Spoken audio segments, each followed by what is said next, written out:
Hey everyone, I'm going to be joined by Casey and we're going to be talking about you versus you.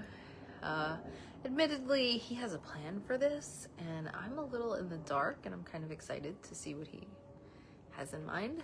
So let's see what happens.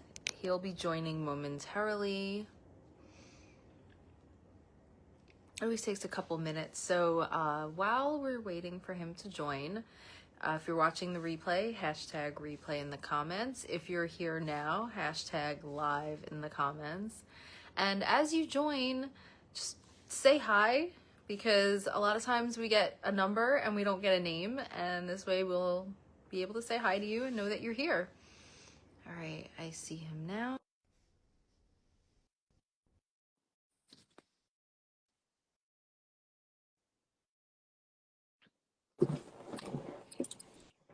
Hi. I'm here. Can you hear me? It's doing that. Hold on, let me try this. Yes, I can hear you. Speaker thing. Mm-hmm. All right. How are you this evening? I'm good. It has been chaotic day, and I'm looking forward to being able to rest tonight. What about you? Uh, not chaotic, not specifically anyway. I've got some stuff I wasn't planning on having to work out this weekend that I now have on my plate, but this isn't about me, this is about you. And one, I wanted to celebrate really quickly with you about Eric getting into Scholars. That's Thank awesome you. news.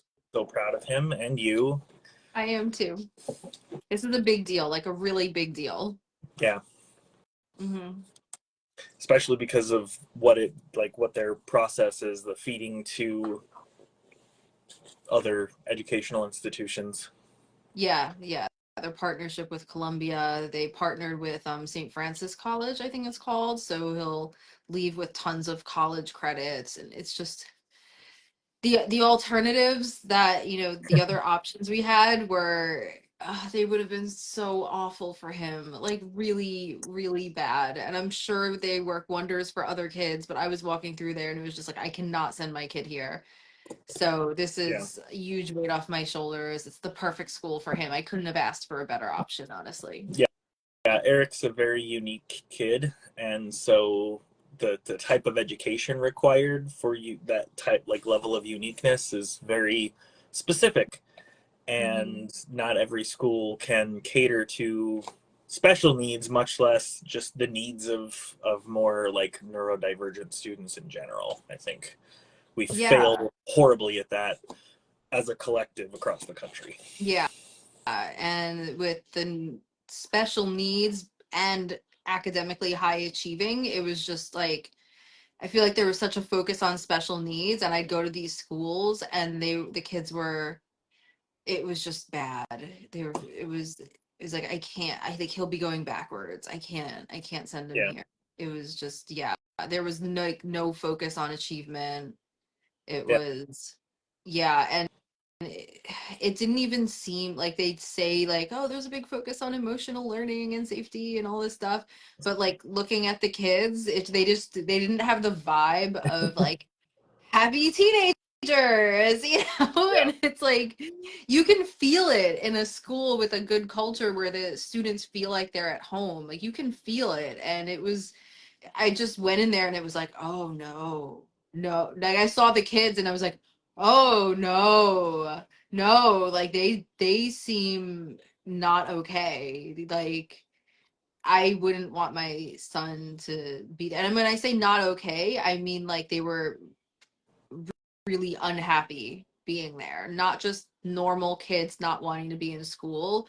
Like they Mhm. really did not seem okay being there. And it was Yeah. even asking questions like, do you feel like your teachers care about you? Well, not really. It's like, great. Yeah. Yeah. For So sure. no, this school is incredible. It's one of the top public schools across the country, apparently. Definitely one of the top ones in the city. Incredible opportunities, and just the kids were showing leadership. Like when we were there, they weren't like sitting there passively or like doing exactly what the grown-ups told them to do. They were improvising and showing leadership and actually like this was the open house for prospective students, and they were just taking the lead as if they were a bunch of adults.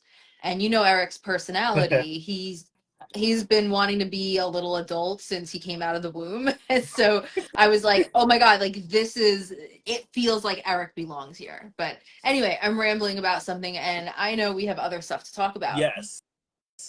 So why don't you talk about your background a little bit? You have some of the most diverse, like, educational and learning experiences that you've had throughout, like, college and your professional life. So talk to that just a little bit so we can understand exactly what sort of your general life frame of reference looks like, Okay.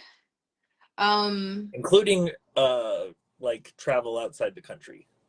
so you just want like a whole like Yeah, like, autobiography. well, just, you know, Well, couple minutes. so I think that I really believe that if you prioritize taking on opportunities that you love, you'll be qualified for opportunities that you love, right? Like so many people will sacrifice, well, I'm not going to do what I like. I'm going to do what's good for my future.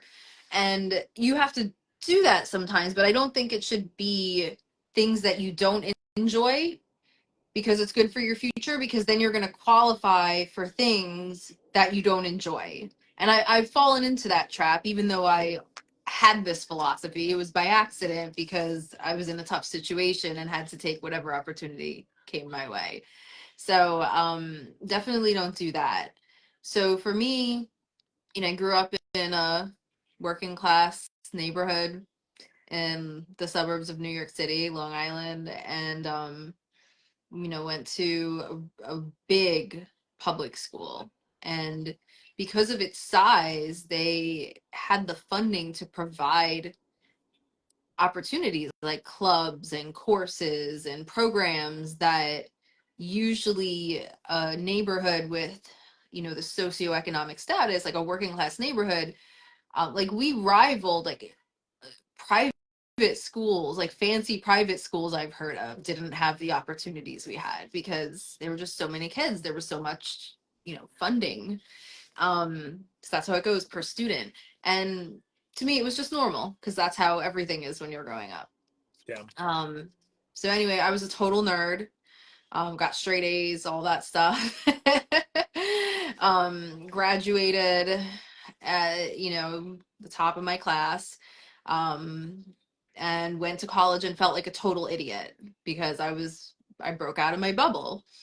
And so I went to a school where the kids went to, you know, they just had more privileged backgrounds than me.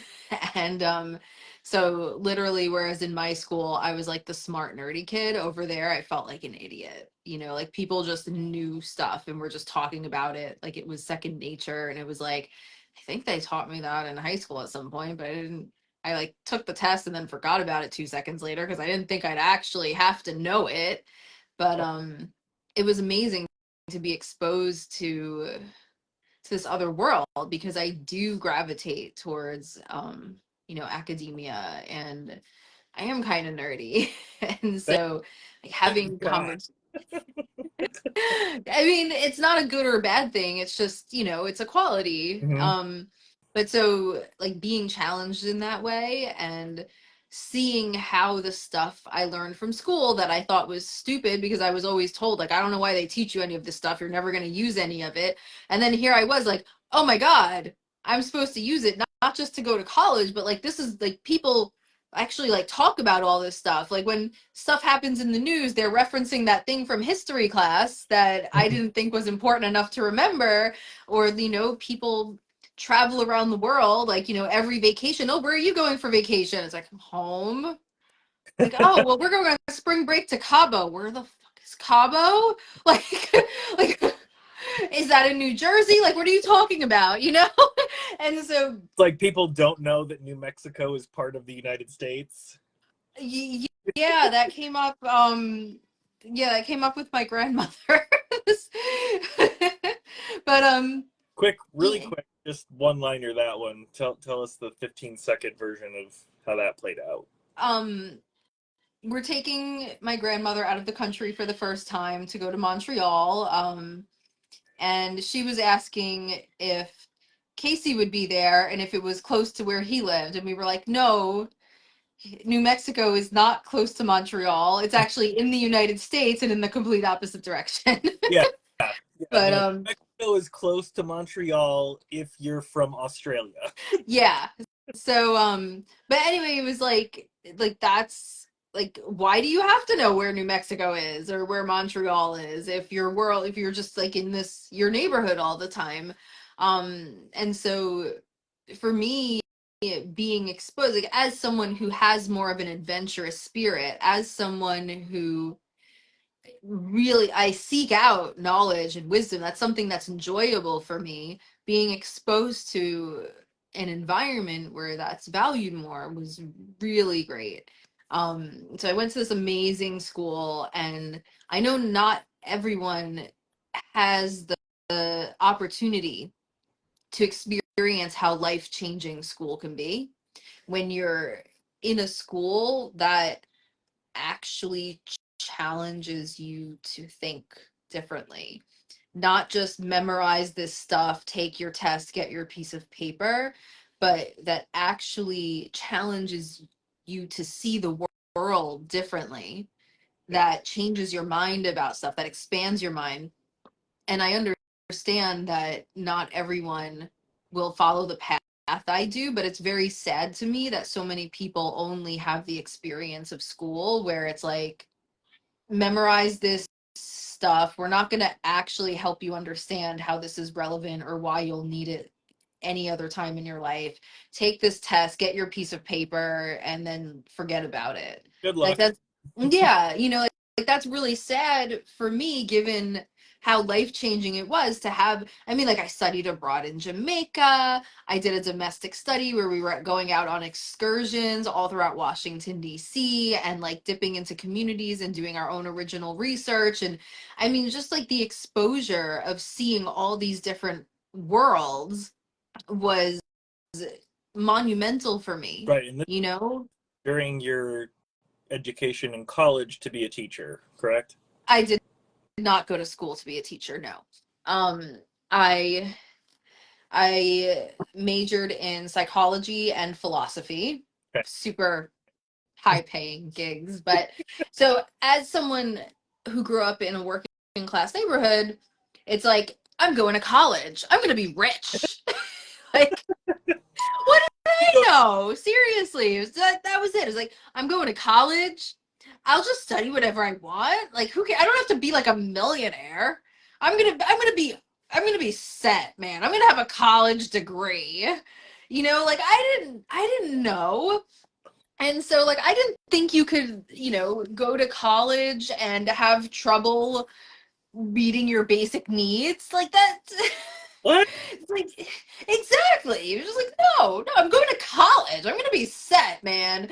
That This was sounds I was so this wrong. sounds like an ad for why college is not the right choice for a lot of people, but it wasn't intended to be that way. Well, that's the thing. I understand why it's not the right choice for everybody. And I also think that for the vast majority of people, it is a better option, you know?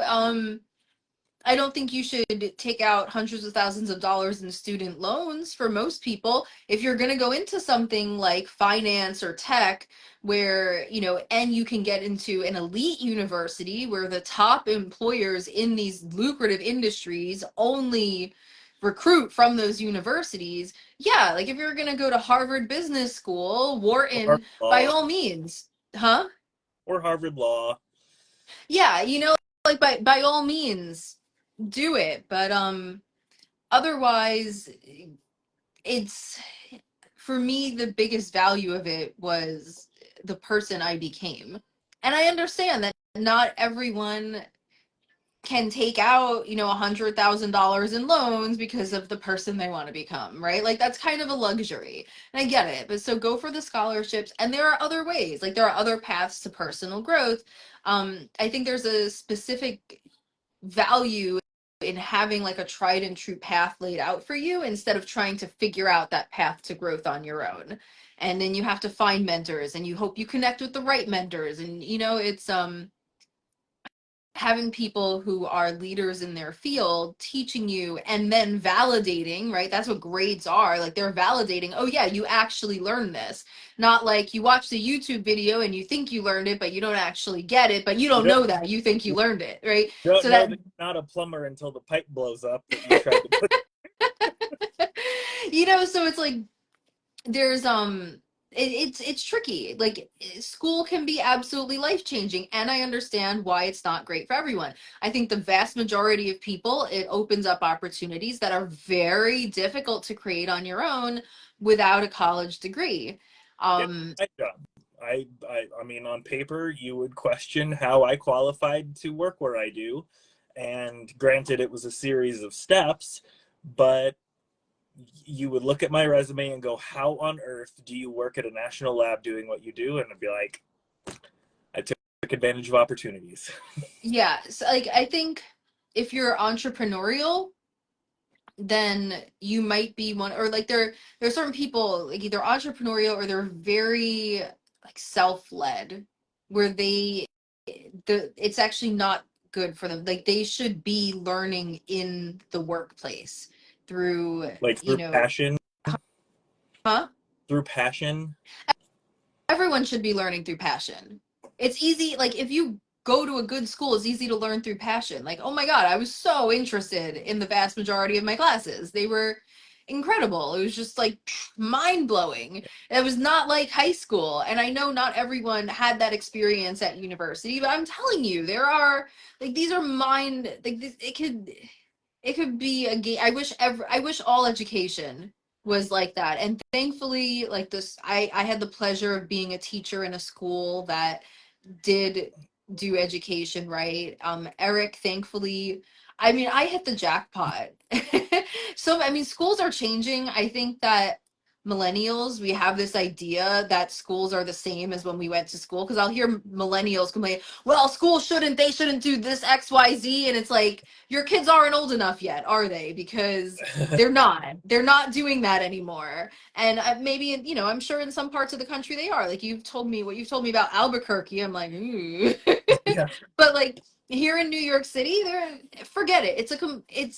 There are places that are doing absolutely amazing things in the classrooms and amazing ways of opening the kids' minds and exposing them to like it's cultivating wisdom is so much about exposure, and yeah, Yeah. there are so many positive things going on. Education, it needs to move faster and more boldly and um let go of the box that it's in. But there is movement in a better direction, thankfully. Yeah. But yeah, so I went to college. I had those amazing opportunities to do the domestic study in DC, which was an experiential learning program for a semester. Studying abroad, doing an experiential learning program that involved a lot of independent research in Jamaica. My research project was on gender roles in the dance hall, so I had to be in downtown Kingston at all the parties. I had to for the sake of research. Research purposes. It's like I was the only white gal in the ghettos. I, But if it's summertime, you're not white because you're at the beach I enough that definitely you're tan.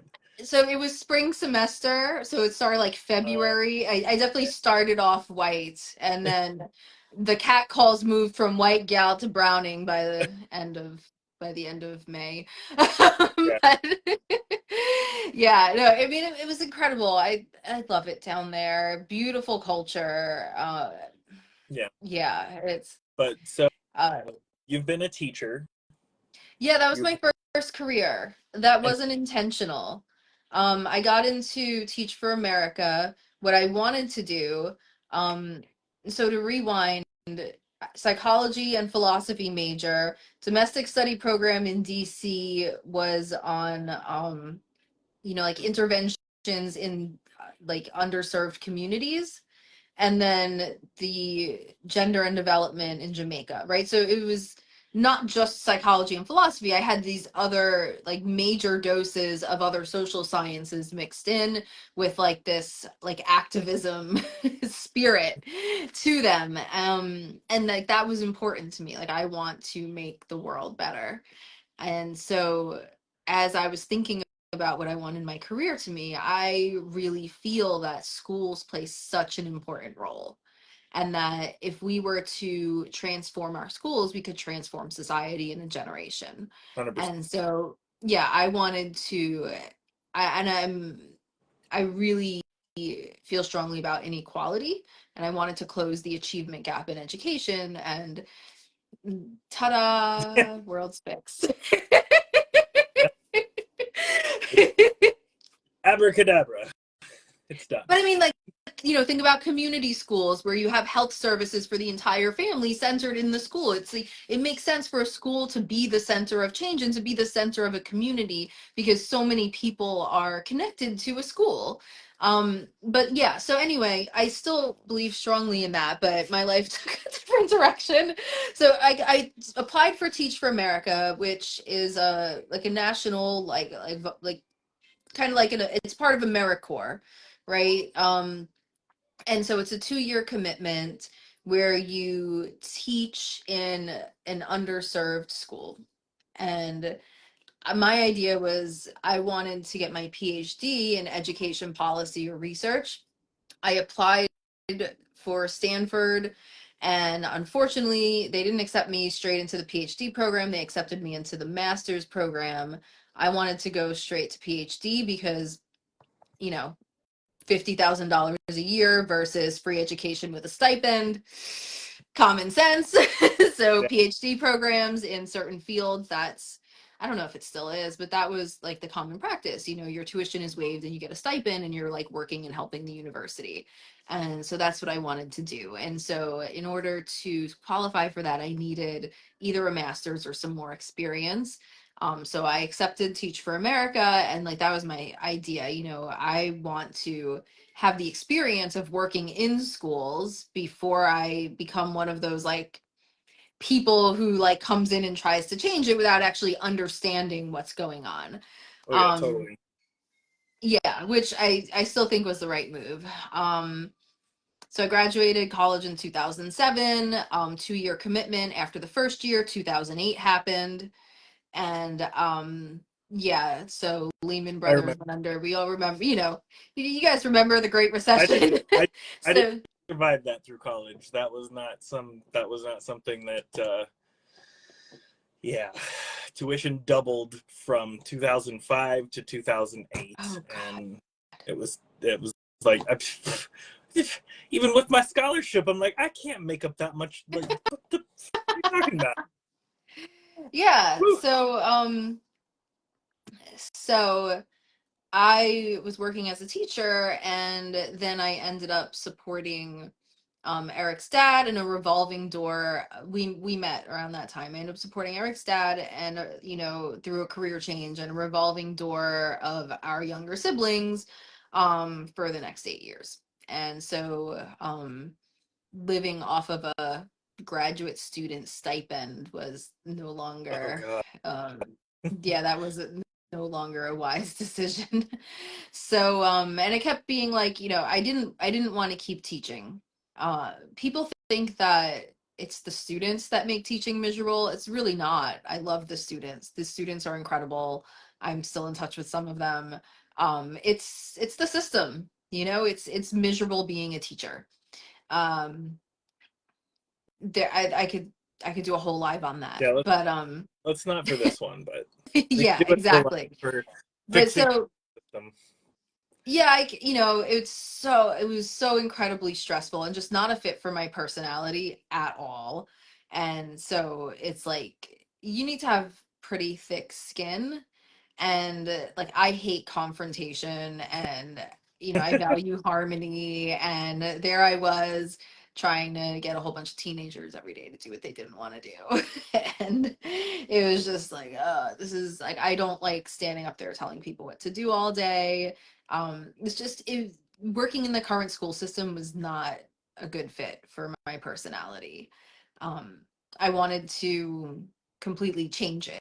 I didn't want to be doing it as it is now. Yeah. And so, yeah, that it kept being, oh, I'll just go to grad school next year. Oh, I'll apply next year. And after a while, baby on the way. And it was like, yeah, it's never happening, huh? So then you worked in finance. No, then there was the gym. Okay, right. So, Getting my order mixed when I up. find, Getting huh? my order mixed up. When I finally accepted that like there wasn't going to be a PhD in my future, I mean, it probably never will be, because at this point, do I really want to go back to school for a few years? I mean, maybe I'd consider it if all my other expenses were taken care of, but like, I feel like I'd rather learn through working at this point in my life. Mhm. Um, but yeah, so once I accepted that, and then it was like, well, what do I want to do? And so Eric's dad and I ended up deciding we were going to open a gym. Hurricane Sandy had hit, ground floor condo in the Rockaways, lost like everything pretty much. Um, and while it was being rebuilt, there was a lot of uncertainty. It was like, well, how long are we going to be out of our place? Like, is it going to be quick? Like, I had just quit my career in education 3 days before Hurricane Sandy hit. That was a great fu from the universe. um Ugh. yeah, so it was like, well, should I be looking for jobs like in Long Island where my parents are, because that's where we were staying in the meantime? Should I be looking for jobs back in the city? Like what's going on? There was an uncertainty, and during that uncertain period, we went to work in a fitness studio that he had been working in before it got demolished by Hurricane Sandy. They reopened in Brooklyn, so we went to help out there, and it was like, I enjoyed it a lot, and we enjoyed doing it together. And so we decided to open up our own fitness and martial arts gym in Brooklyn, and that ended up being a disaster. You trained fighters. You've done like you've worked with an extremely diverse group of people all along, Oh right? yeah, I love, like, that was really fun. So Eric's dad, he's a martial artist, and so of course I got to train him. I was more the nerd when it came to conditioning training and like the precision of it. So that was cool. And then one fighter was a pro, not like a UFC pro, but like one of the other leagues. He was, like a lower level professional, and I got to take him through a weight cut, which was really fun. And it was the first time he ever did a weight cut and felt good. So The, not the super sweaty plastic bag there sweatsuit guy. were no plastic bag sweating sessions. Nope, it was like eat clean and exercise. It was very simple and gentle, and he felt like energized, not like weak from it. So that was really fun. And what I love about training fighters is like it's just like they're just gonna do it. They're not gonna complain. They're not gonna fall short. They're like, if whatever precise things you give them, they're just gonna be 100% Nail on it. board. And so they see results like this. And so you can really get into the nerdy side of fitness when you're working with fighters, or like any like serious athlete, where with somebody who has like an actual life to work around, uh it's not as practical. You're not going to be able to get like as deep and really get into the nuances, because you have to fit the realities of their life and the fact that things come up and they can't be compliant all the time. um so anyway, that was fun. I was more of the holistic health side and the conditioning, not the martial arts. I'm not a martial artist. I have no desire to punch or be punched unless it's a punching bag. That's fun sometimes. Um, but yeah, so that only lasted like a year because our marriage fell apart while it was pretty new. Man, it opened. Eric was born October and it opened in February. So, Following? so I was a brand new mom taking my infant to the gym. And everyone loved him. He was like the mascot. Right. It was adorable. He'd be like on a yoga mat in the corner. We'd sanitize it. It was just adorable. It was really fun. Like that was my vision. I wanted that life. Um, but things didn't work out with us, and maybe they teach this if you go to like Wharton or Harvard Business School, but when the founders get divorced, business projections, tend to take a turn from the worst. Harvard business bachelor's or master's or anything like that to be able to see that one come. MBA. Yeah. Harvard You know, Business School, you're getting an MBA. But yeah, yeah, so that didn't last, and so that failed spectacularly, and so yeah, marriage ended, business went under. Marriage ended 2 months after my brother died. So I was like literally, and I was literally dealing with all of this, fighting the bank to keep my home, like all at the same time. That was my rock bottom year. So anyway, while we were in the process of opening the gym, we had to find a location, which is pretty tough because no one wants to rent to a new business because most new businesses fail in the first few years. But ours wasn't going to of fail. course not. I don't know why they were worried about that. No. I mean, how could it fail? Like it was, come on, like it was amazing. Um, oh, it's like now I'm like, oh, I get it. I get why they don't, because they're stupid like I was. Not stupid, ignorant, naive. But Yeah. so it was like, well, whatever. So they wouldn't rent to us, and we ended up having to do an asset purchase of an existing studio to take on their lease. And so that worked. So during that time, while we were searching for spaces, I took a temp job in a global investment bank, doing admin stuff. Believe it or not, doing admin work in a global investment bank pays approximately the same at the lowest level as raising the next generation of our country's youths in the public school system. so, um, so I took that on, and then when everything fell apart, I was able to go back there as a temp, and then got connected with some alums from the company who were working for a family business and were hiring. Got connected there and was able to get a permanent position with highest salary and best benefits I've ever made, and cushiest job I've ever had. And so did that for a bit, got recruited back to the investment bank for another big jump in salary, um, which I was so grateful for. And then from there, a friend connected me a few years later with the CEO of uh, a tech startup, and I ended up going to work there. Um, yeah, and so I just kind of like had these weird jumps. So I've worked, for the So, government as New but York City's, let's start huh? with time.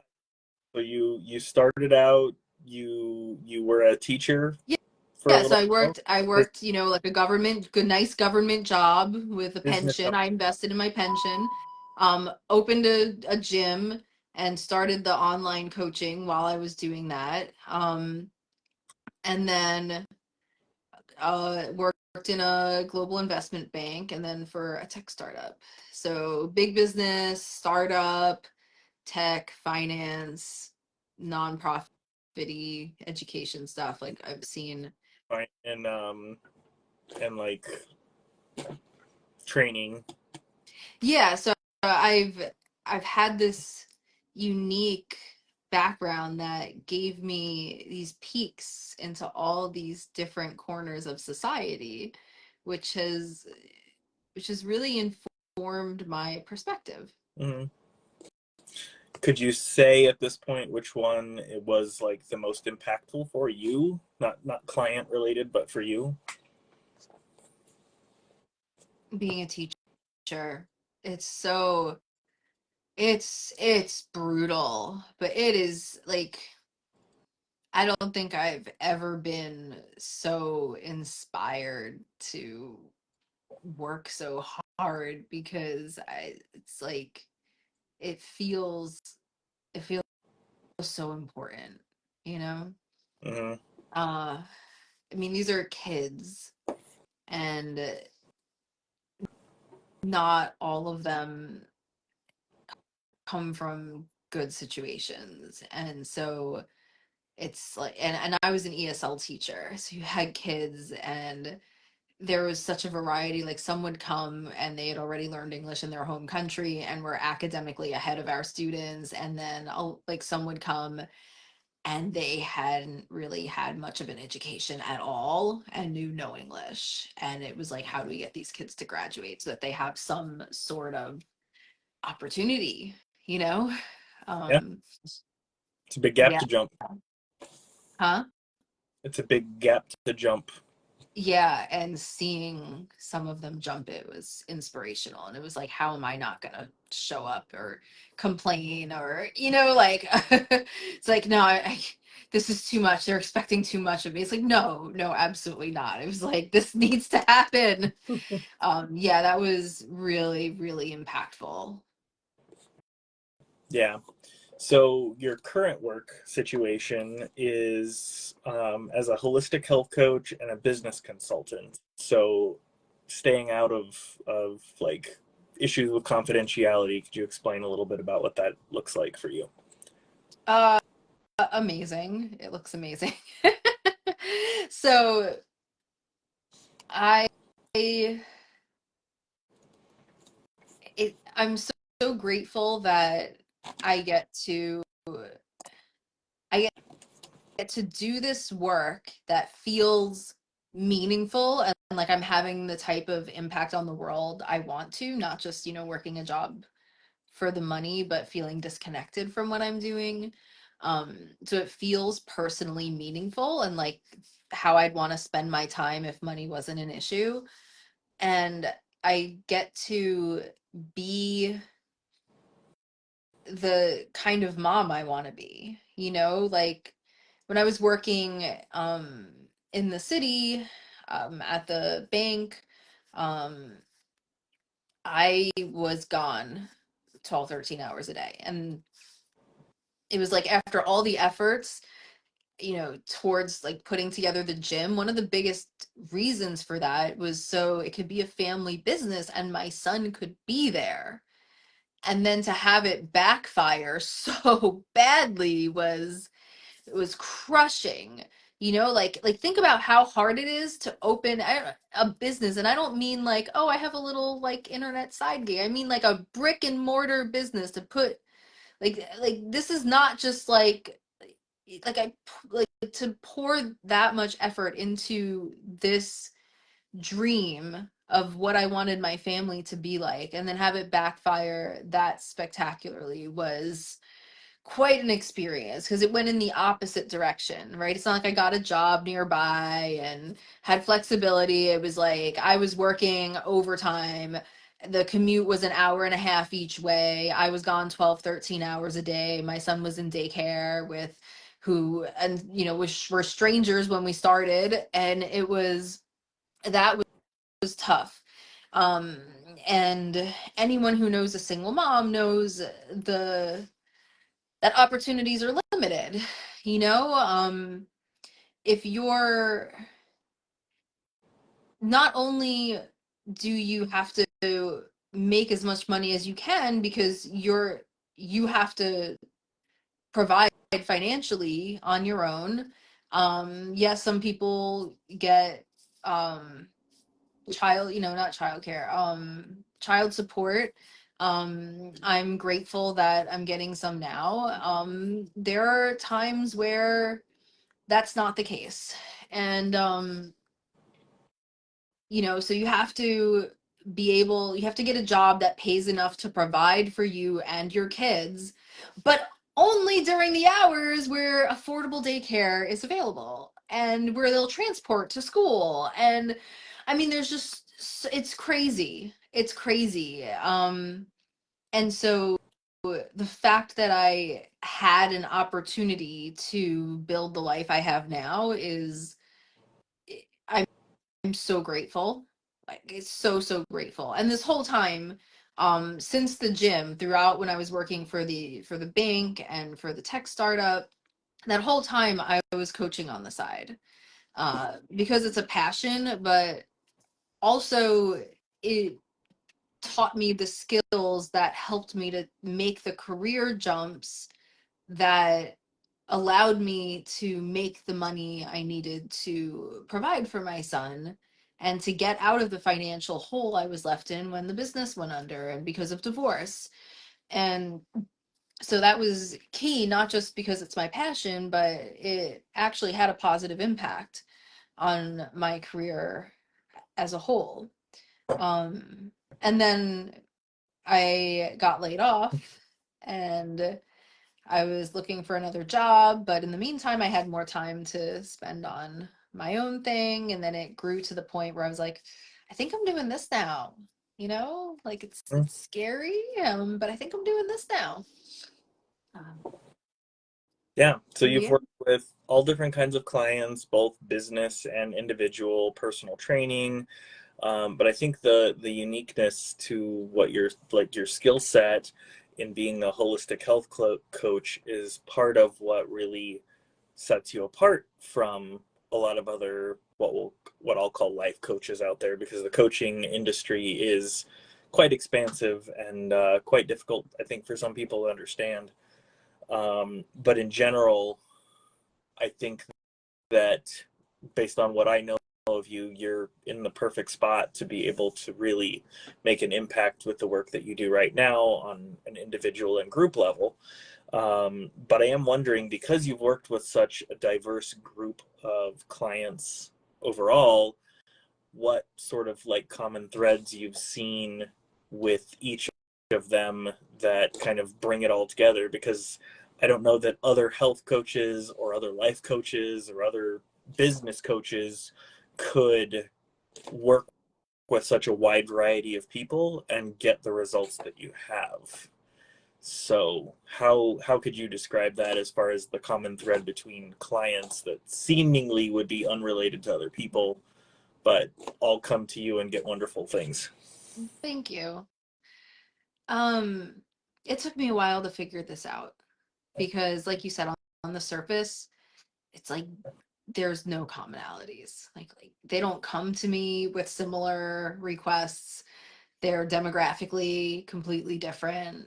Um, Took me a while to realize that the common thread is that they're all forging their own unique path in some way. They're not following society's mainstream path, in whatever way that is. And sometimes it's 100% by choice. Sometimes it's by circumstances, but their approach to those circumstances is unique, right? They're like, I'm gonna figure this out. Like I'm like whatever you throw at me, I'm gonna make it work. And so yeah, there's this forging your own path kind of theme to it. Um, Business owners, um, single parents who are like, I gotta make my life awesome as a single parent, you know? Um, just people figuring out their own way and deciding that they're gonna create the life they want. Yeah, so it almost sounds like you have a knack for helping people who are experiencing resistance in what path they thought they needed to take or wanted to take, and help them figure out a way around that resistance. Would that be accurate? I think think anytime you're not following society's mainstream path, there's resistance. It feels like the two analogies I use all the time. It's like you're hacking through the woods in a machete with a machete because it's like, there's not like everyone's like, oh, you do this, then you do that. You go to school, then you go to college, and then you get a job and you like, party in your 20s and then you get married and then you have children and then you buy a house and two and a half kids and a dog and the whole nine, which is falling apart anyway, right? Uh, But there's like this path and it's like, oh, you know what to do because you're following the path. And if you're like, that doesn't work so well for me, then all of a sudden there you are hacking through the woods in a machete. And like that's what it feels like. And it also feels like you're swimming upstream because if you're like, hey, actually I want to do this other thing, everyone's like, oh yeah, well like how's that gonna work? Well, like, isn't that gonna be hard? Or like is that like, but here's all the stuff that can go wrong and here's all the reasons that it won't happen. And you like other people like give you this resistance because it's unfamiliar, and so they're like, well, that's not gonna work. Why don't you just do this thing that we're all doing? Like, isn't that like, see this clear path? Like why wouldn't you just do this thing? So like not only are you hacking through the woods with the machete, you're swimming upstream because every time you're like, like you're like, I'm gonna go this way, and everyone's like, well, but like why don't you just go this way? You're like, well, no, I don't want to go that way, or that way's not working for me. I've tried that, so I'm gonna go this way. They're like, no, no, no, but you should just go this way. And so there's this, it's like you're going against the current. And so there's resistance by default, and then depending on the person there could be a lot of inner resistance, right? Because sometimes people they don't necessarily realize how different their path should be. And so they're like, oh, like for some reason what the stuff I'm saying resonates with them. It's like, I don't know, it's like a one of those mosquito lights. It's just like I don't know how, but it's like the same, like there's this quality and it just attracts people with that quality. But a lot of times they seem like totally, you know square. And it's not like, then through the conversations, because like, oh, sure, we'll talk about weight loss. And then like as you like start unraveling how all these different areas of life come together, it turns out like, well, like it seems like you need this.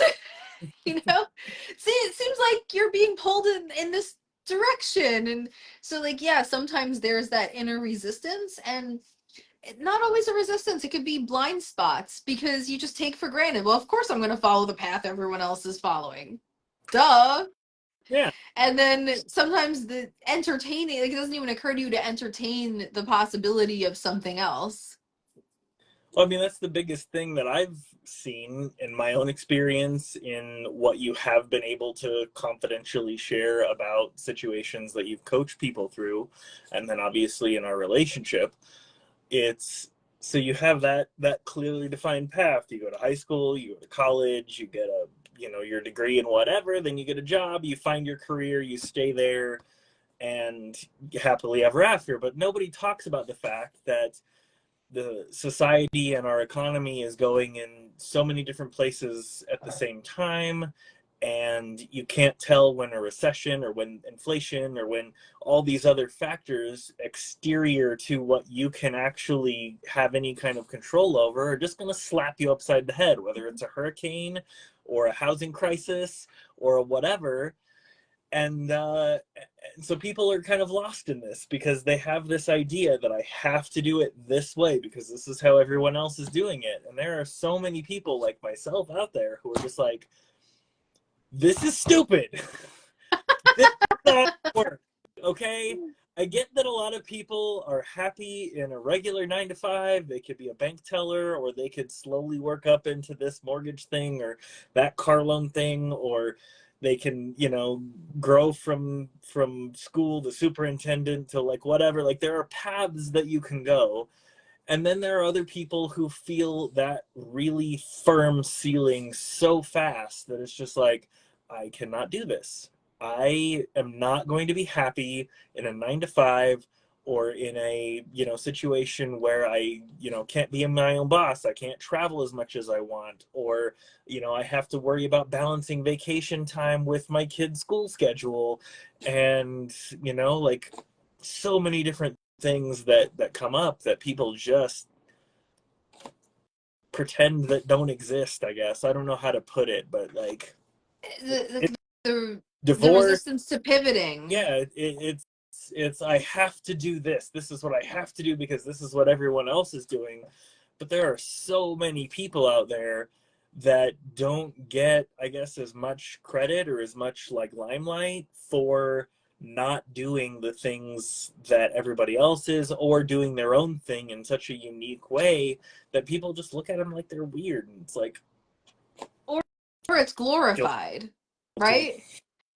Or it's glorified like the digital nomad. And then it's like, oh my God, I want to do that. But oftentimes you don't realize what's involved, and that you have to be a very different type of person for that to be the right path for you, because on the surface it sounds glamorous, and then when you get into what it actually takes to make it a reality, that's not a good fit for a lot of people. And there's a lot, like, it's not easy, and Like it's you there's a can't do it lot to if you have that. kids unless you're just going to homeschool them and travel the world together, which there's nothing wrong with that, but it takes a very unique skill set and opportunity for that to be something that you can do.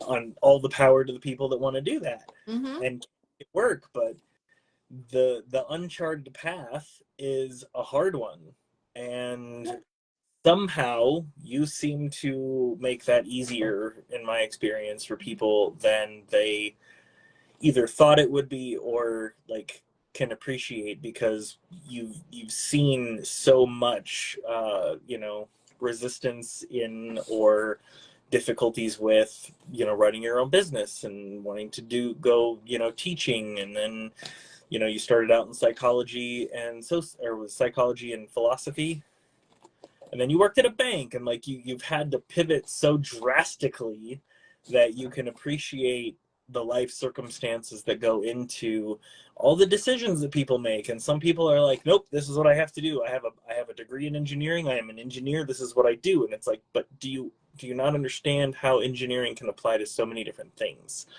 Like, you can be an engineer with an engineering degree, but you could do 70 other things with that degree that are just as impactful if you like thought outside the box for a little while or hired a coach like you. Yeah, I feel like a lot of people end up making career changes. I think in my case, it was that it had nothing to do with what I wanted. It was literally, I'm a single mom and I need to get the highest paying job I could get. And then I got myself into a financially stable enough situation that now I've been able to make this risky transition to self-employment and, build back up to a stable point. Um, and I'm so grateful for that, like so grateful. But yeah, I mean, yeah, the uncharted path, you're hacking through the woods with a machete. That is not as easy or comfortable. I'm not saying that, the regular path is easy. It goes up treacherous mountains and stuff like that too, but it's a different kind of hard. And Yeah. it's it takes like living daily life differently. And I think that's hard. Like those little details aren't apparent from the beginning.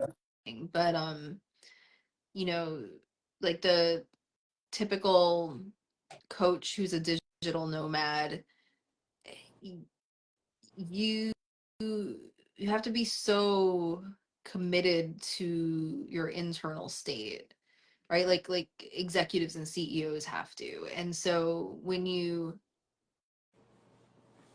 take a role where you being at your peak state is that important, uh, your whole lifestyle looks different, right? Like you have your morning routine, you have your movement practice, you have your health practices, you have your nutrition regimen, you have your mindfulness practices. And this is just, you know, this is just how it needs, like you can't perform at a certain level without investing in yourself and having these practices. I'm sure there are some people who do it. Mm, I don't know so many. um, but there's a corporate style to do it. Like people who get high up in these businesses, they are meticulous about taking care of their health. They work out, they run marathons, you know what I mean? Like, um, they're the mindset, the commitment to growth and to learning leadership skills. And when you're learning leadership skills, you have to face things like rejection, like a fear of like imposter syndrome, a fear of failure. Like these are all things that can look different across different settings. But like it's a lifestyle, like most people, like on the surface, some people, not everyone, my life's not for everyone. I'm like, it's so perfect for me. Like, I'm like this close to my dream life. Mhm. Like there's like one step left. I'm like so close to it.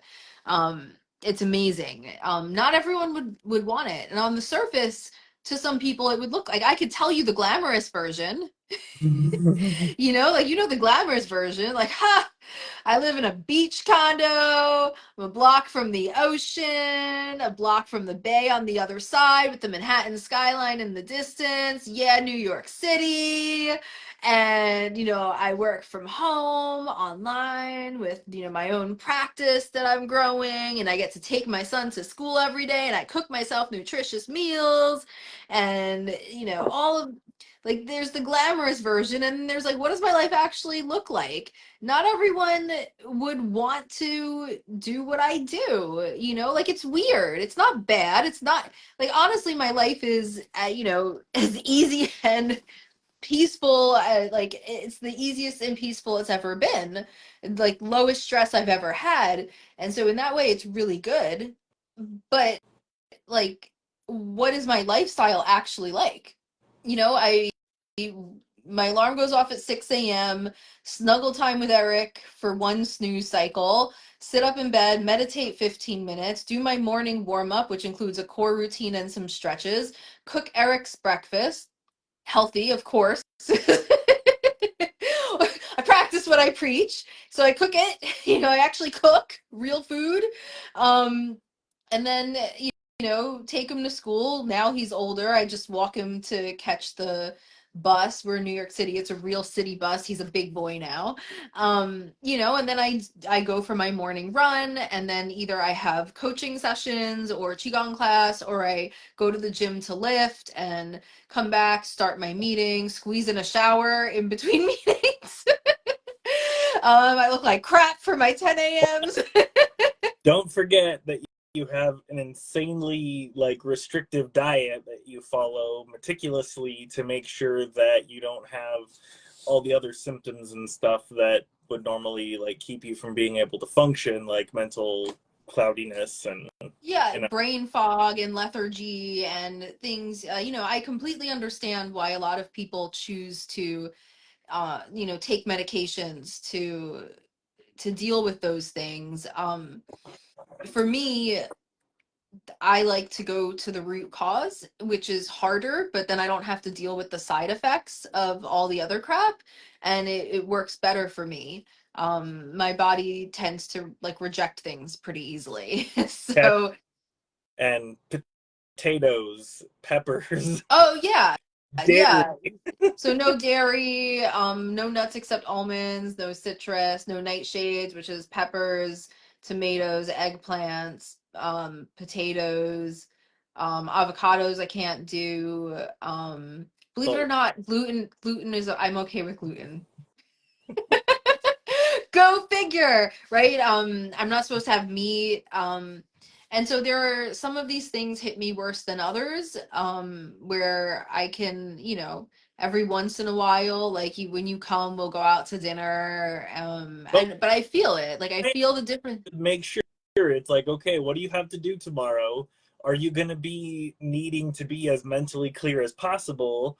Or is that going to cause a significant problem with the clients that you have to communicate with in your meetings tomorrow? And if Yeah. it is going to be a problem, then we stick to your diet. And if not, if you get a more relaxed, chilled day, then we can go get some Italian food or something, which is like 7 of the ingredients you can't eat. Yeah, yeah, totally. So yeah, super restrictive. I have to cook at home from scratch if I want to stick to it. It's nearly impossible. Even at restaurants, I'll tell them and then I'll get food that very clearly has something from the list, but Butter, it's a long list, so they vegetables. forgot something. Yeah, it's hard, so I have to cook from scratch, which, being I'm a, stay at home mom and full-time work from home mom at the same time, which is becoming increasingly common these days. Like, go figure. Cooking all my meals from scratch, like an old-fashioned housewife, it's another added thing. But so thankfully I'm able to make it work with what I have now. And I've been able to make it work for years with meal prepping, and like thankfully I have the background I have, so I know all the tricks. I know what I like, how to make meals that taste good with my dietary restrictions. You've had them, and there are some where you're like, oh, let's make that, Um, and I know I'm all not the tricks to I'm not a pumpkin fan. I'm fine with cabbage. But I'm trying to think of what. the Oh, lentils. You're like, oh my God, lentils. Yeah, lentils can taste good. yeah. No, I've had lentils that taste like I don't know, blended. Ugh, awful. I can't try it. Yeah, well, But yeah, so it's, I know the tricks, but yeah, so there's that, and then we meditate together every night just over the phone, just for, support and accountability. Put the timer on, we each meditate, and it's like, okay, timer went off, how was your meditation? And like that's what my life is like. And I don't drink, um and it's not like moral high ground. I don't react well to alcohol, and I need to be at my best all the time. Like there are consequences when I have like days where I feel bleh, so I yeah, can't do that. I can't do caffeine. It makes me too scatterbrained, and I already tend to be scatterbrained. So we don't need more of that. So no caffeine, no cannabis, no substances, pretty much no substances. The only thing, adaptogenics, that's like adaptogens, adaptogenic herbs, like, yeah, valerian and holy basil, and then not every day, occasionally. Um, yeah, I see an Ayurvedic practitioner. I spend, hundreds of dollars on supplements as opposed to doing pharmaceuticals. But it's worked better for yeah. me. I mean, Um, the cleanness of like what your process is contributes so much to your ability to perform at a high level as a coach, and everything else for that matter. Like I've seen you in a cloudy state after it's having bad. dairy or something for several days in a row, and it's just like you struggle mightily. And for a lot of people, they could be in that situation where their diet is significantly restricting their ability to progress in some area, whether that's, like their general health because they've got a chronic condition that isn't well diagnosed by normal Western medicine, and your unique dietary restrictions, as well as your background with all the other coaches that you've talked to, gives you a lot of um, utility when it comes to being able to help other people recognize the symptoms they would experience from a dietary problem that could be really easily corrected and take them from operating at a 2 or a 3 and take them to a 7 very easily, by cutting out some food that they're not reacting well with, Mm-hmm. because it sounds like an awful lot of your experience in the nutrition side has to do with figuring out how to get people in their optimal state nutritionally to start with, because not everybody's going to be the same. And all of those, like, one size fits all systems don't fit all. They might fit most, but rarely do they fit all. And when they have a coach like yourself with the severe background in research that you have with supplements and or your own like food sensitivities, it's incredible to have that background of knowledge that most nutrition, like most doctors, don't have. Most doctors don't get a formal education in the level of nutrition that you have been certified in, right? Um, it's not holistic nutrition isn't typically taught in med school. Um, and it's a different path, right? Like you can go that path and um deal with things pharmaceutically, and that like there that's a perfectly valid option. Like I'm not one of those people who's dogmatic. Um Personally, to me, it feels like covering something up with something that can cause more problems. That's been how it's felt when I like, when I was younger, I didn't know I shouldn't have dairy and I should exercise and all that stuff. Yeah, It was like, oh, you have asthma, be asthma. careful, don't run too much. Yeah, And it was like running is what helped me to heal my asthma. And it still takes a lot of work to keep it at bay. Those couple of years I couldn't work out, it really started coming back, and now it's starting to subside again, but like, so I've gone that route, and it was always that I had the problems and then I got side effects, right? So like the inhalers make me feel like so agitated and anxious, like I'm gonna freaking die. And so it's like, okay, great, I'm not coughing, but this isn't good either, but I can't function um that way. yeah, others will like bring me down where I'm so lethargic and sleepy. And so I feel at my best when I attack things from the root cause. And I find practitioners who help me do that. When I hit the limits of my own knowledge and practice, I go to others, and definitely, like, that's another thing. I mean, like, I invest heavily in this stuff, like I have coaches.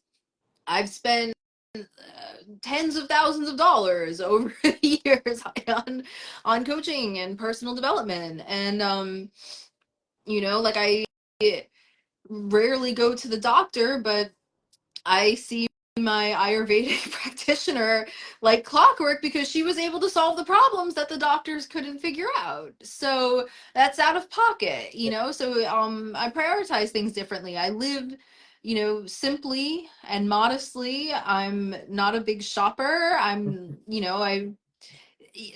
like, I'll be very picky when I do shop, but like I buy what I need. I don't impulse buy, like, ever, like ever.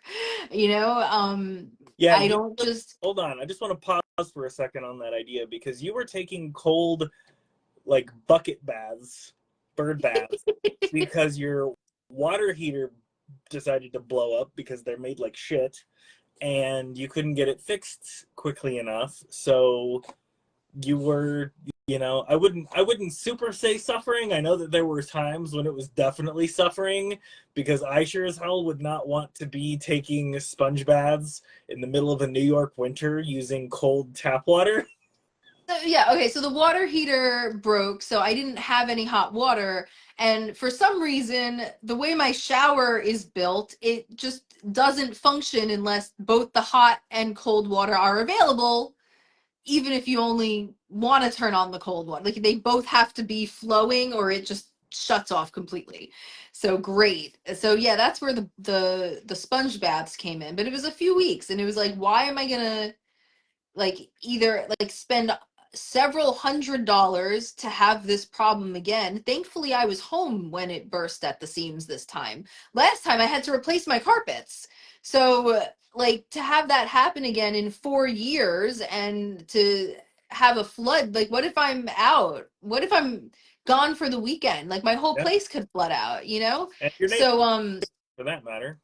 yeah, exactly. So it's a big deal. So either I would be spending hundreds of dollars to have that problem again in a few years, like, how does it only last 4 years? It's ridiculous. Or I would spend thousands of dollars to get it fixed the right way immediately, or I wait 3 weeks, spend a few $100s, and you and my dad were able to fix it. Common, like, it's just like, It's not it, common sense to everybody. Other people would have just taken the quick-ish, easy solution and said, okay, I'm going to spend the, however many $100 it was to get a plumber to come out and replace the tank and redo it, and then I'll figure it out over the next 3 or 4 years or whatever. no, You went the uncharted path. You froze your butt off. What? it was a few weeks. Not only that, when there was time, I could like heat up a tea kettle and pour it in the bucket. So that's what I did for Eric. That was a pain in the butt to heat up like multiple tea kettles and like get it ready because he didn't like Well, for me, I'm yeah, just like, screw standard. it. It's 10 seconds of cold. I'll be fine. He's a child, so of course I didn't do that to him, but he got used to it. It wasn't a big deal. It was surprising to me that so many people thought it was such a big deal It because it is was like, a deal. That's cold ass water. so what? It's like, first of all, when you're just sponging yourself, it's not like you're No, submerged in it, but and then at the end, you yeah, and don't. then like, Big okay, when you deal. have to stick your head in to get the shampoo out, it feels a little cold, but then you like dump it over yourself. That takes 10 seconds, and then it's over. Okay. 10, All right. 9, 8, 7, 6, 5, 4, 3, 2, 1. Yay, I just saved myself $1,000. No, not once. You had to do it a lot of times. I did it for like And three why don't weeks. It wasn't. you call me a little bitch while you're at it? Because I would not have chosen that at all. I would have said, screw it, give me the quick solution right now, and we'll buy ourselves 4 years to figure out what else we want to do. Because But then you also, get like, all what the are the consequences of that? Think about the situation I'm in. I'm still building my practice up. It's not like I'm like, oh, yeah, I'm like totally like solid ground. I'll just, spend a few more ad dollars, make a few more calls. I'm sure I'll be able to like get it a couple extra clients to pay it off immediately. Like I'm still building up. And so if I if I have unexpected emergencies like that come up, that could be the difference from me continuing on this path or like having to get the highest paying job I can get ASAP. And then I could end up back in like the investment bank situation where I'm away from my kid 12 or 13 hours a day. So that's pretty high motivation to withstand 10 minutes of cold water, which won't kill me, or it's just annoying. It's not how I enjoy starting my day, but it was fine. It was a couple weeks. It was fine. Um, I mean, like, what do you think humans did before running water? Like, how spoiled are we if we're like, oh my God, my luxurious hot shower is a non negotiable. I cannot survive. It's like, you know, okay. humans survived the first couple 100,000 years of our existence Okay. without flowing hot water to So what shower I us. so now what I hear you saying is I'm a little prissy bitch.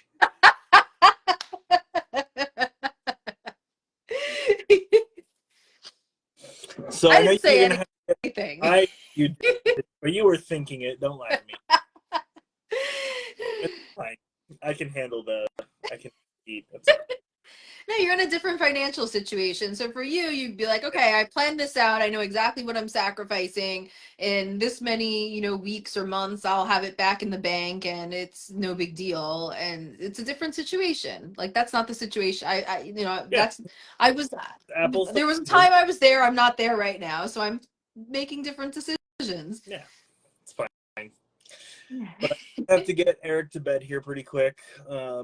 So I just had one other question because we've talked about the uniqueness of your background and as far as like the different areas that you coach people in and seem to help them with removing resistance from their path. And I wondered if you could share a little bit about what results you've seen from those different people that people might be able to kind of relate to and understand because of the uniqueness of your practice. I think that the biggest struggle is is not understanding like what your results are going to be, because when you go to a doctor because your elbow hurts, you want the pain to go away. Like there's a very clearly defined result involved in this whole kind of, practice situation. And when it comes to life coaching, especially in, like I said, a practice as unique as your own, it can be hard for people to understand or appreciate what changes that can mean for their life. So, what have you seen in your practice? Mm-hmm. What a variety. So, one of my most memorable cases was someone who, a guy who came to me, in his mid 20s and still, you know, a young mentality, like struggling to really transition into adulthood. And 2 years later, he was such like a healthy man. It was incredible, just really taking ownership, um, doing what needed to be done, has a wonderful girlfriend who I have a feeling they're going to end up married. Um, but yeah, he was in a very unhealthy relationship when we met, and um, yeah, struggling to adult, struggling with IBS.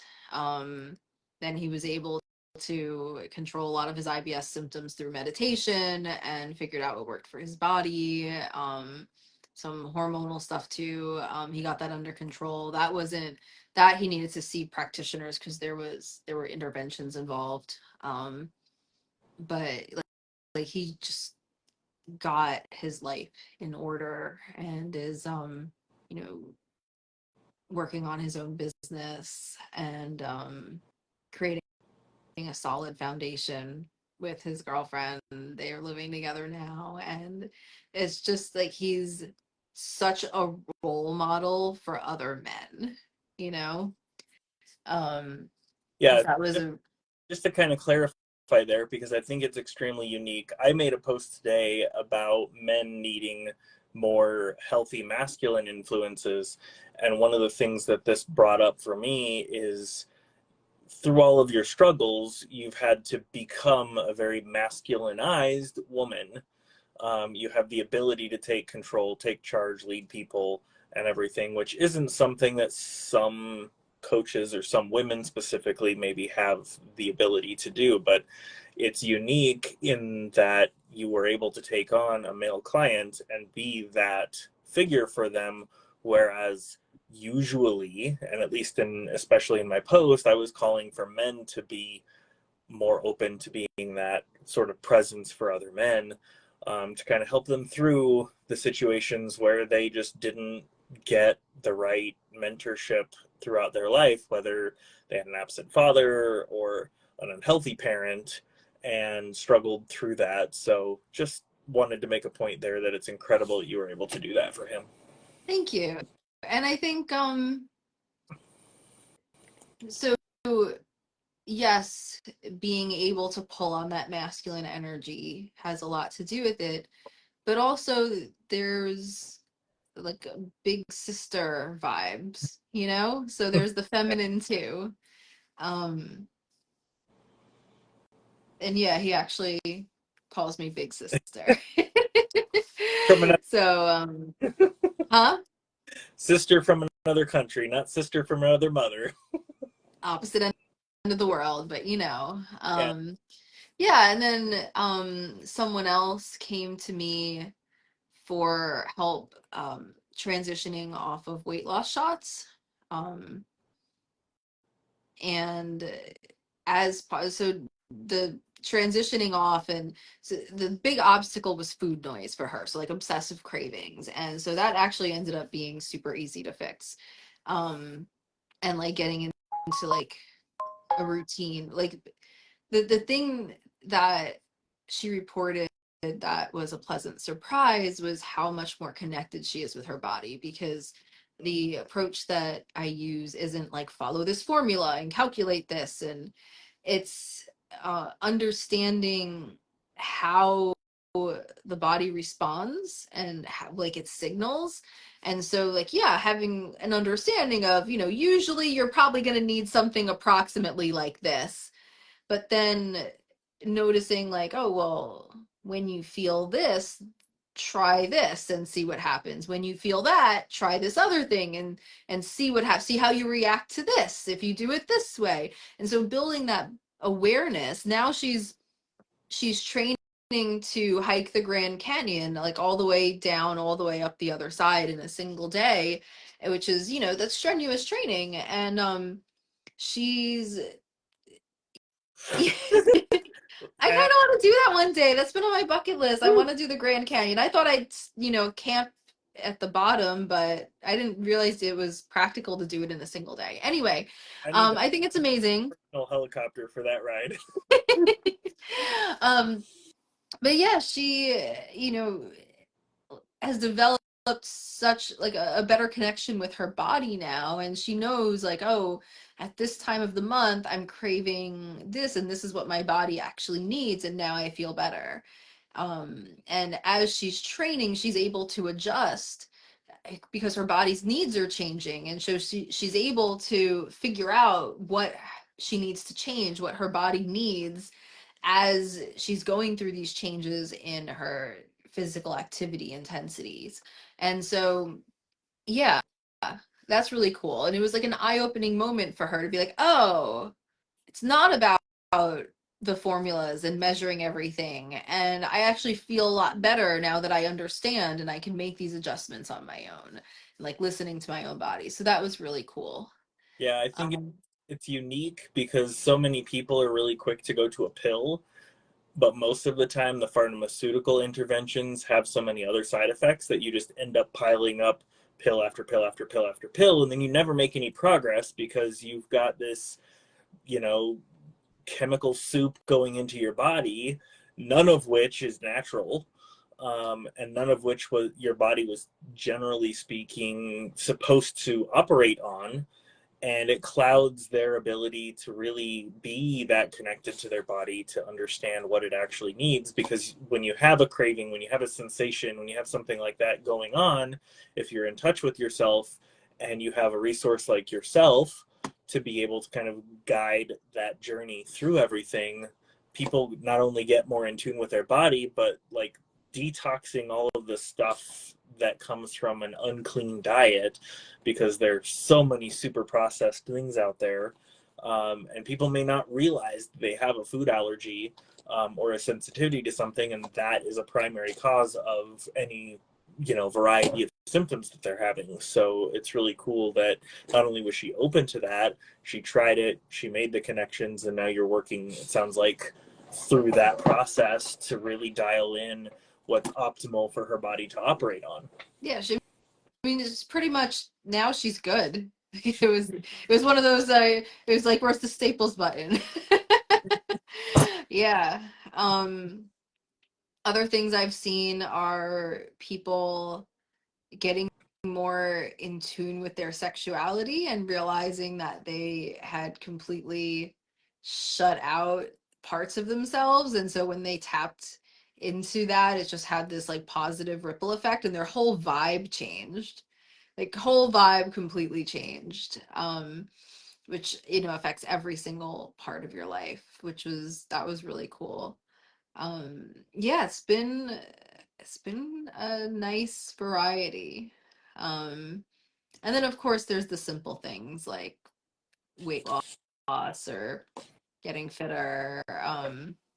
With the super busy mommy workout, the moms in that reported on average starting to see their first results in 2 weeks, and everything from like, yeah, feeling stronger, more energy, but also bonding with their kids, and skin starting to tighten, and seeing those results in just a couple, like starting, you see the glimmers of them within a couple weeks, and then it goes like, that's about what you expect from any fitness regimen. Like if you were going and seeing a trainer every day. That's what you would expect. So that's a pretty good comparable way of doing things, and it's interruption proof Yeah, because you don't need to carve out uninterrupted time in order to do it. And it's yeah. stuff that you The could way you fit in the did. huh? Well, I've seen how you integrate it where it comes to like exercising with Eric or with your child instead of having to have the space cleared out, whether it's at the gym or in a whole separate room of their home or whatever. It's this integrated experience where it's like, okay, I'm going to actually play with my kids in this way, which gives me the exercise and gives them the attention. And now you're bonding and you're having that quality time, those quality time moments with them that really help build other things too. Yeah, so it's definitely makes sense to distinguish between like physical activity and workouts. So part of the regimen is getting enough physical activity, which when you have young kids, get it playing with your kids. It's a way to nurture yourself and your kid spiritually, emotionally, and you get your physical activity in. And then there's the training part, which is, if you're a fitness nerd, the progressive overload, where you're systematically uh, and progressively challenging your body more and more over time. And so that part uh, does require actual structured workouts, but if you're getting enough physical activity, you don't like those tend to be put together and they don't have to be, right? So it only takes a couple, like you just have to tell your brain like, oh, need to get fitter, oh, need to get fitter. So literally it doesn't take much to send the signal to your brain like, oh, need to build more muscle, need to add some more mitochondria, you know. And so you can do it within bursts of 30 seconds to a minute that can be scattered throughout the day. So like 5 or 10 bursts of 30 seconds to a minute. It's like while you're heating up the bottle, grab some dumbbells or get on the floor, or it could be. Hmm? Or use the elastic bands or whatever other exercise stuff they have they can Yeah, I use. mean the key is it has to be intense enough to send that signal where your brain's like, oh, need to adapt, oh, not fit enough, need to do something about that. But yeah, so it doesn't have to be that much, and this way you don't have to worry about rest days, and it's literally just scattered throughout your day, and there's a system to it, but it's so easy, and yeah, it's so easy and just woven into Mhm. your day. It just makes it simple and doable. But yeah, so there's that part. Mindfulness. I remember this one call. Um, it was it was a favor. It wasn't a client. It was someone I was helping out. Um, and she was like, there was so much grief, just like Mhm. going through such hard times and just like crying, quote unquote, what she called ugly crying. And we went through some practices that I teach pretty much all my clients. And for a lot of them it takes a bit, like it could be months of practice before it like clicks and they have their first aha moment. But for her, she happened to be one of the ones where it just clicked right away. And so literally within the span of like this 45-minute call, she went from like ugly crying to like laughing so hard her cheeks hurt.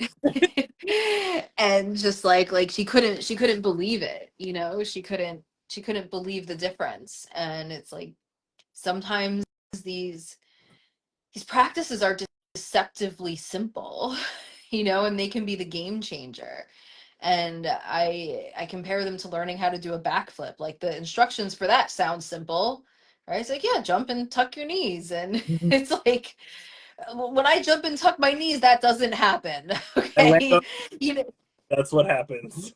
yeah, so it's like it takes practice, and like you're doing it, and then if you have a coach, they'll be like, well, try it like this, try thinking of this, try doing it a little more this, and you'll have that feedback. But so, it sounds simple, and then what if you just like, jumped and tucked your knees and you're like, well, that didn't work. This is bull. Like this is like, why am I gonna do this? It's a waste of time. No, you expect that.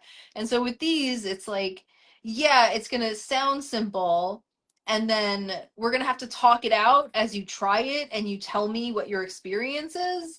And it might take practice. Some people it clicks right away. Some people it takes months of practice. I have someone it still hasn't clicked. We've been talking about this for a long time now. Eventually it will. There have been small little victories. But like one of the things that can happen is you start turning off pain, right? So you like circumvent the pain switch in your brain where you're like, oh, now I feel the sensation, but like it's not pain anymore. Um, so, yeah, like going through stuff like that. And it's powerful. And I think the biggest thing is that it's about the practices. And so this is why I like to take on clients who plan to work with me long term, because it's like the first few months, like, oh yay, you lost a few pounds, or like, yay, you can bench a little more, or oh, your anxiety has reduced. But it's the I feel like for me, I become a better coach the longer and the more deeply I know somebody. So when I work with someone for 6 months, for a year, for, longer, and then I really come to understand them, then I'm able, first of all, we're able to dive deeper because we've already taken care of the basics. But I'm able to like see them in the moment and be like, oh, you need this right now, you know? Yeah, I think it's really interesting the way you put some of that because it's it's an investment in themselves. As I recognize from some of the investments that I've made into coaching as well, I've been able to make some really significant progress in what I've heard. I know people on Facebook that have been out of their divorce for like 4 or 5 years and are still stuck in the same rut. Whereas I probably been through 15 or 20 different self-help books. I've been in and out of therapy. I've had life coaches. You and me traveled to Austria to do mindfulness and other exercises with Egwin, Hmm. one of your primary mentors that you've had for many, many years in terms of mindfulness. So you take all of those things that you've experienced personally. I mean, you've been to Bali to train with him, and then you bring that back to be able to help and use with your clients. So it gives you an incredibly diverse skill set to be able to use all these different things as an engineer might do to be able to figure out exactly what system is going to work for someone. But it's also one of those things that I appreciate about you where like you won't take on a client that you don't feel like you can make progress with. Like if there is something in the way that you can't get through, whether it's a self-defeating ideology, if it's a victim mindset, if it's something along those lines, or if it's just not an ethical like business relationship to enter into, you won't. Yeah. And so that keeps you from being in that super like scammy life coach thing where people promise the world to their clients, never deliver, but charge them tens of thousands of dollars. Your system is designed to show results quickly, maintain results. It can adapt to multiple different things as they go through that process, and they can come out a completely different person within 6 months, just accelerating those different processes that might take them years or decades to get through on their own. Yeah, scope of practice is really important to me, and it's something that I wish was more important throughout the coaching industry. But just because I did it for myself doesn't mean I'm qualified to do it for everyone else. You can learn a lot from doing it for yourself, and then other people who are similar to you with similar circumstances might get the same results. But if you only know how to do it for you, there are going to be a lot of people with differences that you're not even going to realize why it doesn't work. Well, right. Um, Why you refer them out to people who are more specialized in that. yeah. And then there's, also like learning, being certified, being, the other route. Um, and if you haven't done it yourself, right? Like there are strengths and benefits to both sides, and I respect that, but I wish there was more. I wish it was more the norm to have transparency Yeah, around that instead of like, well, I did this, and so I'm gonna say that this is gonna work for everybody, because yeah, that doesn't work. Or I have the certification, and so I know it's gonna work, but I don't actually understand what it's like to be in your shoes, or why you might have resistance or have certain stumbling blocks or things like that. And yeah, so I think like I'm very big on knowing like this is what I'm good at and this is what my coaching is for, and this is the point where I'm going to refer you out, right? Like I had someone who came to me with suicidality and it was like you need a therapist. um he felt very strongly about talking to me. For some reason felt like I could help him, and so I did talk with him. I did not take any money. It was just like, if you refuse to go to a therapist, maybe I'll be better than nothing. And thank God it actually helped. But like that was what I was like, there are certain ones where it's like, check with a doctor, like, that's like my we're gonna, practice. yeah, or like we're going to send you to this specialist coach who dives deeper into that one area. um yeah, that's important to me. And knowing like I don't diagnose or treat diseases. Yes, often what I do ends up solving the problem, but that's different than diagnose. It's like I am getting your basics in line, and often other stuff will just kind of resolve itself as a side effect, but I'm not going to pretend I can, you know cure, like diagnose and cure stuff. That's very different. Like if you have a major health challenge like that, like, yeah, have your doctor involved and find one that is supportive of the types of interventions we're going to do. Find one that's supportive of holistic health and nutritional remedies. And I'm not going to go against your doctor. Like sometimes I'm even suspicious and I'll say I'm curious to know their answer to this question. But yeah, scope of practice and integrity are very, very important to me. Yeah, very, very much. And not just, I mean, in just general In life, I feel like you're life. one of the people that I know that walk the walk, talk the talk across everything. There's not one of those situations where it's like, well, in this setting, I'll do this, but that's not how I live in this setting, or whatever. It's not. I don't know if it's specifically like an integration thing, or I don't know. It's not really Thank that. you. But the other part that I wanted to touch on, which I really, really find impressive, because we've talked about mindfulness.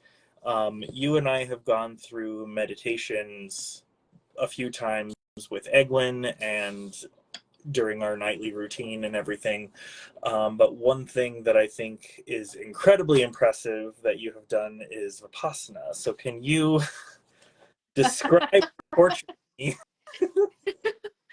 um well, I mean, this falls under the category of um it on the surface it seems like you want something. Do you really? Do you really want?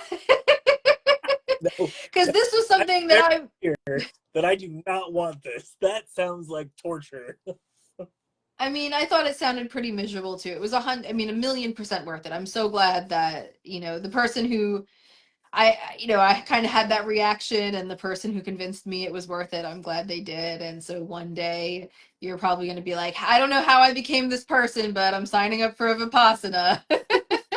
Yeah, um, so just for reference, I consider myself neurodivergent. I don't have any official diagnoses, but I have not only experienced enough in my life to know that I am well outside of what a lot of people consider to be normal, socially awkward. I have, I wouldn't call it a fetish, but like you've heard some of the music that I've listened to and it drives you absolutely nuts, and I will listen to it on repeat for hours. um, I'm very particular about a lot of different things within my routine, although I am open to adjusting things. But I'm a very niched down person, and so trying meditation in the first place was kind of like, you want me to sit down and quiet my mind for how long? I can't do that when I want to sleep. What the hell are you So talking the about? quieting of the mind is a side effect. That's not the practice. Right? If you're like, shut up, mind, shut up, shut up, like, this is not gonna be. It's not going to be a very productive I meditation. But you do the practice, and one of the side effects is that your mind, for certain meditation, your mind will start to quiet down. But yeah. For and the also record, I don't. I teach I have a basic. I teach what? I said, for the record, I do not have a submissive mind. I mean, neither do I. Mine is very rarely totally quiet. And when I get a glimpse of it, it's like, oh, that was awesome. Damn it, I'm talking again. It's talking again. Well, just shut up. It's like if you meditate, you know that moment where you're like, that was it. Damn it. But I'm very familiar with that experience. But anyway, yeah, I'm not a meditation teacher. They're forget those are like the gurus who've been doing it for like they dedicate their life to this stuff. I teach mindfulness and I teach basic meditation practices. Sort of like if you go to your doctor and they're like, you should exercise. Here are a few types that would be good for you with your health conditions or injuries or whatever. Maybe you should ride your bike. Maybe you should go hiking. They're not a personal trainer, right? So it's kind of like this. It's like, yeah, you should meditate. Here are some basic things to try. I'm not a meditation, like a meditation teacher is like deep, deep, deep. Um, but anyway, so But I think the important part is you have the experience within your own life to appreciate the value of them, to be able to maybe suggest one or more types that could be more beneficial than others, but it's really up to them to decide and do their own research and figure out through experimentation or through medical intervention or whatever what actually works best for them. yeah, it's like, try this, try that. I know like um I mean it's not like we're trying things that could be dangerous. Like with fitness, if you don't know what you're doing, you could really hurt someone.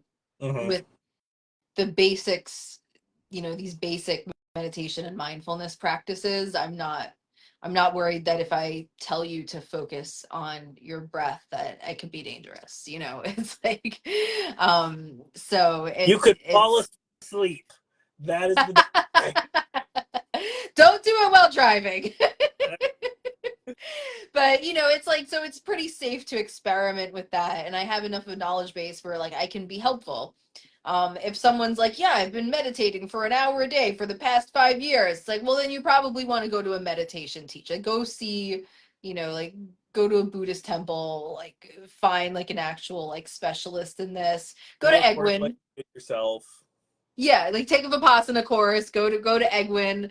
Um, but yeah, that's different. But yeah, the Vipassana, it's 11 days, 10 days of silence. So yeah, it's a 10-day silent meditation retreat. And so when they say silence, they mean no communication at all, unless it's like necessary and you're like for you to communicate with one of the teachers or the staff. Um, and so really it's silent. It's like sensory deprivation in a way, not a sensory deprivation tank, but like the lights are dim, even like when there is like like necessary talking, it's like as short and as soft as possible. You're not supposed to like walk too loud. Like no, you can't bring like papers and like paper and pen to write stuff. Like it's really like where it's supposed to be like the opposite of overstimulation. It's like a complete opposite of that.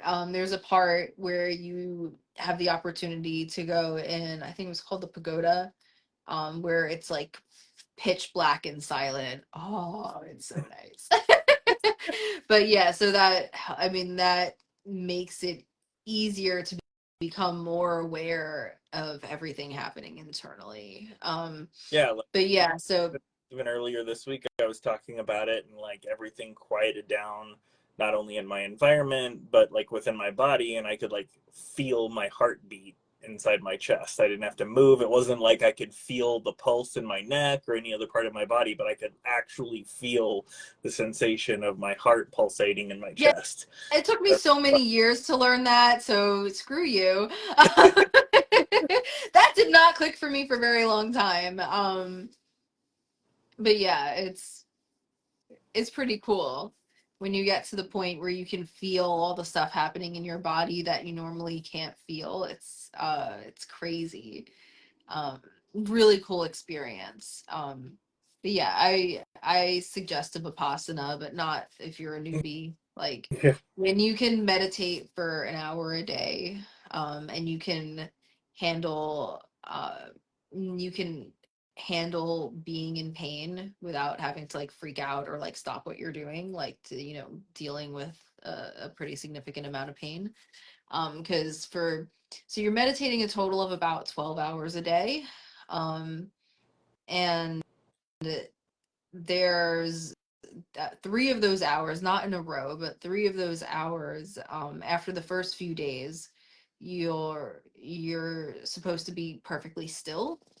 And so, you're sitting in meditation, and it's normal to want to like Scratch scratch your face. something, yeah, or just change position, or like you'd be surprised how painful it can get to just sit still. Try it to, I mean, if we're just doing a 15-minute one before we go to bed, then it's not going to be anything. But like, try it one of these days. Do an like sit in meditation, and like get yourself in a comfortable position. Don't start out uncomfortable.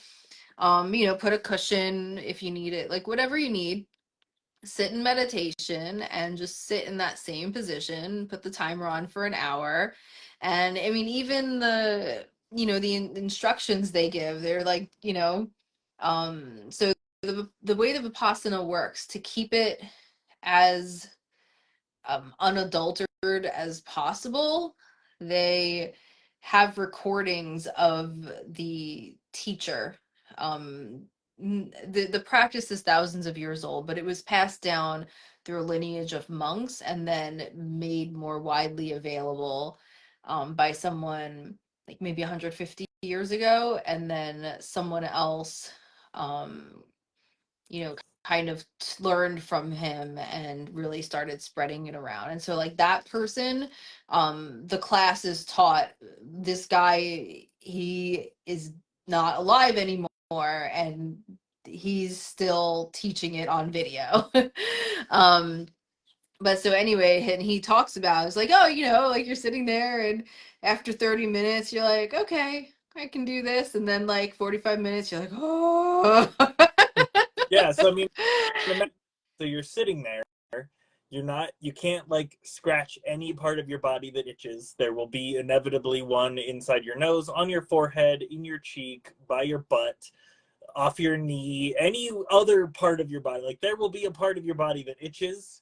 You will probably have a bead of sweat or a tear or something like that, and you just have to be there and experience it. You can't move, you can't touch yourself, you can't scratch, you can't like nothing. That's a long time to have to just sit there and not move. Yeah, I mean, that's just, that hour. You're also meditating besides those 3 hours in the day. It's a total of about 12 hours of meditation in Mm-hmm. the day. Um, yeah, Hard pass. huh? Hard pass. It's At least intense. I It's intense, and it I like appreciate it that. brings up a lot of emotional stuff that you might have been suppressing.